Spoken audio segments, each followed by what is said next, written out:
Okay, I just had an epiphany. I was sitting in the room and I was looking through my photos and my videos, and I saw the flowers that my dad sent me, and then I had an epiphany.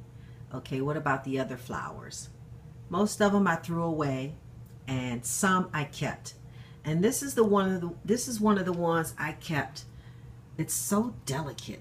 I got to be careful. Okay, let me see if I can get it out without messing it up. Okay, this flower right here. Okay, isn't it beautiful? Oh, gotta be careful.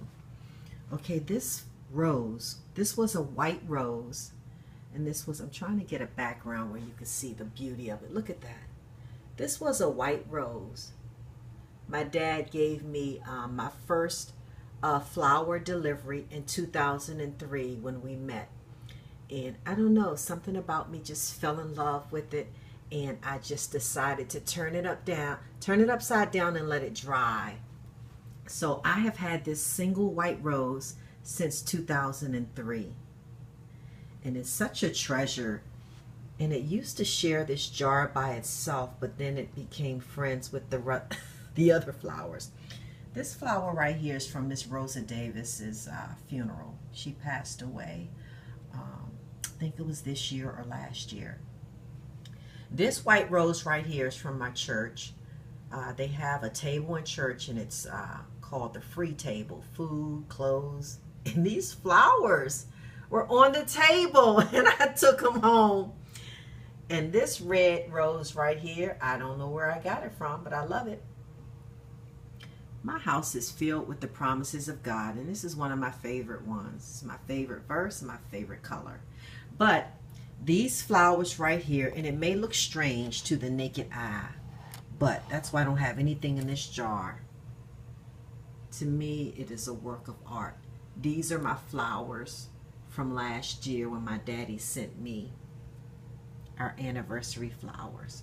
So those are from my daddy. And then yesterday on our 12th year anniversary, my daddy sent me these. Aren't they beautiful? Peach and white and pink and yellow and red. Look at that one. This one is my favorite one, which I'm surprised because I love yellow roses. But isn't that gorgeous? God is amazing to give us flowers.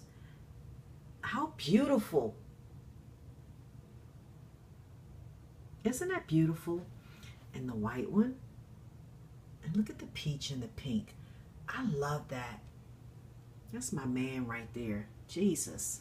That's my man. As for me and my house, we will serve the Lord. Oh, yes, we will. Joshua 24:15. Yes. As for me and my house, the Fuller household will serve the Lord all the days of our life. He has been too good to me. Too good to me, too good to my children, too good to my grandgirls. He has been too good to me. Look at that. Look at that. God, you are beautiful. This is a bouquet of roses, but in reality, in actuality, this is God. Every good and perfect gift comes from the Lord, and it comes from above. So now I'm getting ready to do a quick transfer, because I don't want you to see how messy the kitchen is, over to the cards that came with the flowers. I can do it real quick. Okay. This one says, "My dear sweet daughter, this is the best day of my life. I recall your standing in the garage. I recall standing in the garage on that day. Oh, happy days. I thank God every day for you." And that was our last year's anniversary. And then this one came yesterday. "Hi, sweetheart.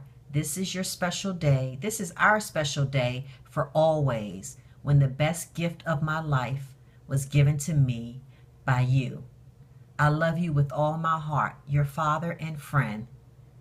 I just realized he put that on there because I gave him a coffee mug and it said, "My father and my friend." He's such a copycat. But I just wanted to document that, so years later, I can remember my dad and his goodness to me. Seriously, I'm so loved by my daddy, by my father, and by my son. This heart of mine is overflowing with love and joy and peace and happiness and contentment.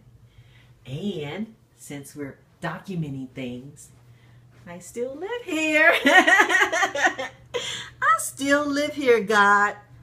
I love you, Lord. And you know it's not because of this address. But I love you so much, God. I love that I can be in the back in my favorite chair reading Romans. I just finished reading Romans 9 and 10. And I just decided to document the flowers that my father sent me. And I just love how I still walk into the living room in awe and amazement that God moved me here. This month makes 4 years that I've been here. And I'm so silly. Sometimes I worry about stuff. And I remember when I moved here, I was only able to sign a lease for a year. And I was like, oh, can I do 2? And they were like, no, we only do it a year at a time. People, I'm telling you from experience and what the Bible says, you cannot add a day to your life by worrying. Here I am 2 years, 3 years past my lease, and I still live here. He loves me. He really loves me. He loves me. He really loves me. My daughter thinks she's his favorite, but whatever. I'm his princess bride, and I knew him first.